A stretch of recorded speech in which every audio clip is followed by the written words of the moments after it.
আলহামদুলিল্লাহ, আপনাদের মাঝে আবার চলে আসলাম। তো বৃষ্টির পর আমাদের মুরগির আপডেট কি, মানে মুরগি কোনো অসুস্থ হয়েছে কিনা বা অসুস্থ থাকলে সুস্থ হয়েছে কিনা সেটার ভিডিও নিয়ে আসলাম।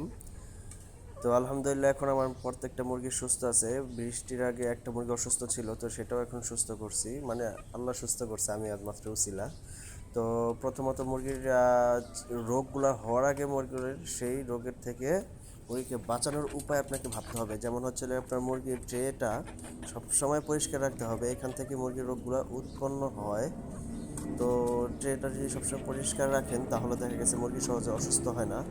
তারপর দেখতে হবে আপনার বৃষ্টির পানি মুরগির গায়ে পড়ে কিনা। তারপর হচ্ছে খাবার দাবার, যেমন আপনার ঠান্ডা লাগুক বা না লাগুক, আপনি কিছু কিছু ওষুধ দিতে পারেন, যেমন আপনার প্রাকৃতিক ওষুধ, তুলসী পাতা, তারপর হচ্ছে লেগে আপনার আদা রসুন এগুলো মাঝে মাঝে খাওয়াইতে পারেন। প্লাস হচ্ছে লেগে পেঁয়াজ, এগুলো খাওয়াইতে পারেন। এগুলো খাওয়াইলে আপনার মুরগিটা ঠান্ডার কোনো রোগের অত সহজে সমস্যা হয় না।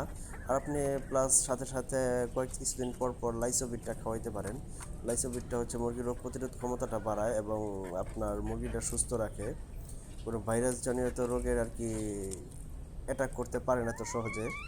তারপর হচ্ছে গিয়া যখন ঠান্ডা লাগবে তখন আপনার আছে, ডক্সিয়াভেট আছে, এটা খাওয়াইতে পারেন। তো আলহামদুলিল্লাহ, মুরগি আমার এখন প্রত্যেকটাই সুস্থ আছে।